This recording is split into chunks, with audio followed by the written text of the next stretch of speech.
अस्सलाम वालेकुम दोस्तों, मैं हाँ साकिब मुश्ताक। चैनल का नाम है साकिब की दुनिया 8232। ਅੱਜ ਅਸੀਂ ਤੁਹਾਨੂੰ ਇੱਕ ਐਸੀ ਮਸ਼ੀਨ ਵਿਖਾ ਰਹੇ ਹਾਂ ਜਿਹੜੀ ਕਿ ਕਿਸਾਨਾਂ ਵਾਸਤੇ ਕਿਸੇ ਨਿਮਤ ਤੋਂ ਘੱਟ ਨਹੀਂ। ਸਾਡੇ ਇਲਾਕੇ ਦੇ ਵਿੱਚ ਇਸ ਮਸ਼ੀਨ ਨੂੰ ਝੋਨਾ ਜਾਂ ਦਾਈ ਕੱਟਣ ਵਾਲੀ ਮਸ਼ੀਨ ਕਿਹਾ ਜਾਂਦਾ ਹੈ। ਪਹਿਲੇ ਇਹ ਕੰਮ ਮਜ਼ਦੂਰ ਕਰਦੇ ਸੀ ਜਿਹੜਾ ਕਿ ਬੜੇ ਦਿਨ ਔਰ ਘੰਟੇ ਲੱਗਦੇ ਸੀ।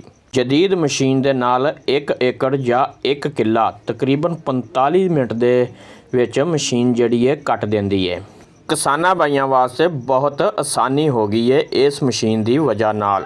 ਇਸ ਤੋਂ ਇਲਾਵਾ ਇਹਦਾ ਇਹ ਵੀ ਫਾਇਦਾ ਹੈ ਕਿ ਇਹ ਝੋਨੇ ਨੂੰ ਬਿਲਕੁਲ ਇੱਕ ਲੈਵਲ ਯਾਨੀ ਕਿ ਬਰਾਬਰ ਕੱਟਦੀ ਹੈ ਔਰ ਦੂਸਰਾ ਪਰਾਲੀ ਅਲੱਗਾ ਕਰੀ ਜਾਂਦੀ ਹੈ ਔਰ ਫੌਰੀ ਨਾਲੋਂ ਨਾਲ ਚਾਵਲ ਯਾਨੀ ਕਿ ਝੋਨਾ ਅਲੱਗਾ ਕਰੀ ਜਾਂਦੀ ਹੈ।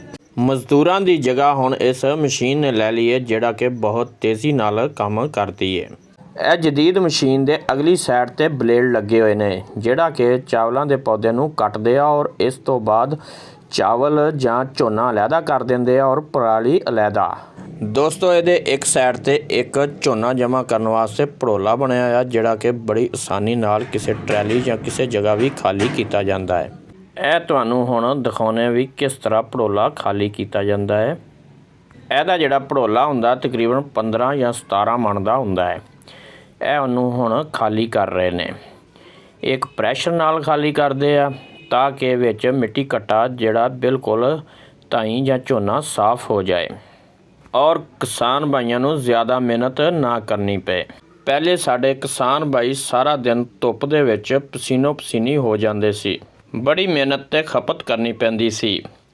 ਹੁਣ ਇਸ ਮਸ਼ੀਨ ਨੇ ਆ ਕੇ ਕਿਸਾਨਾਂ ਦੇ ਕੰਮ ਜਿਹੜੇ ਆ ਆਸਾਨ ਕਰ ਦਿੱਤੇ ਆ। ਮਿਹਨਤ ਬਹੁਤ ਘੱਟ ਕਰਨੀ ਪੈਂਦੀ ਹੈ ਕਿਸਾਨਾਂ ਨੂੰ। ਪਹਿਲੇ ਜਿਹੜਾ ਕੰਮ ਦਿਨਾਂ 'ਚ ਹੁੰਦਾ ਸੀ ਹੁਣ ਘੰਟਿਆਂ 'ਚ ਹੁੰਦਾ ਔਰ ਘੰਟਿਆਂ ਵਾਲਾ ਮਿੰਟਾਂ ਦੇ ਵਿੱਚ ਇਹ ਮਸ਼ੀਨ ਕਰ ਦਿੰਦੀ ਜੇ। ਇਹ ਮਸ਼ੀਨ ਨਾ ਸਿਰਫ ਕਿਸਾਨਾਂ ਦਾ ਵਕਤ ਬਚਾਉਂਦੀ ਹੈ ਬਲਕਿ ਫਸਲ ਨੂੰ ਵੀ ਸਾਫ਼ ਸੁਥਰਾ ਕੱਟਦੀ ਹੈ।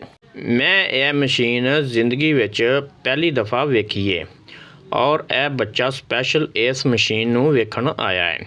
ਸਾਡੇ ਵਾਸਤੇ ਔਰ ਇਸ ਬੱਚੇ ਵਾਸਤੇ ਇਹ ਇੱਕ ਨਵੀਂ ਇਜਾਦ ਹੈ। ਮੈਂ ਹੁਣ ਟਰੈਲੀ ਦੇ ਉੱਪਰ ਚੜ੍ਹ ਕੇ ਤੁਹਾਨੂੰ ਵਿਖਾਉਣਾ ਕਿ ਕਿੱਡਾ ਸਾਫ਼ ਸੁਥਰਾ ਝੋਨਾ ਟਰੈਲੀ ਦੇ ਵਿੱਚ ਭਰਤੀ ਹੋ ਰਿਹਾ ਹੈ। ਵਾਹ ਜੀ ਵਾਹ, ਮਾਸ਼ਾਅੱਲਾ। ਪਹਿਲੇ ਨਾਲੋਂ ਬੜਾ ਕੰਮ ਆਸਾਨ ਹੋ ਗਿਆ ਜੇ।